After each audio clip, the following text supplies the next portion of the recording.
এই যে মন্ডল, বলো তো কানাডার জাতীয় খেলা কি? কানাডার আইস হকি নাহলে ল্যাক্রোসে। বাহ। আচ্ছা বলো তো ইউরেনাস কত সালে আবিষ্কার করা হয়? ইউরেনাস হচ্ছে 1781। বাহ। দরবেশের সুলতান নামে কে পরিচিত ছিলেন? মোহাম্মদ কি একটা ছিল।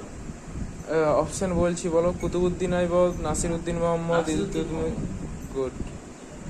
আচ্ছা বলো তো নিউটনের দ্বিতীয় সূত্র থেকে কিসের ধারণা পাওয়া যায়? নিউটনের দ্বিতীয় সূত্র হচ্ছে বলের পরিমাপ, প্রথম Good. থেকে বলের সংজ্ঞা। গুড। আচ্ছা বলো তো ন্যাশনাল সিকিউরিটি গার্ড বা যে এনএসজি এর নতুন NSG ডিরেক্টর জেনারেল হিসেবে কে এবারে নিযুক্ত হয়েছেন? বর্তমান আছে দলজিৎ সিং চৌধুরী, নতুন। বাহ। আচ্ছা বলো তো কোন উদ্ভিদের কাণ্ডে জল সঞ্চারী কোষ থাকে? মণিমান শাহ। গুড। হুমায়ুন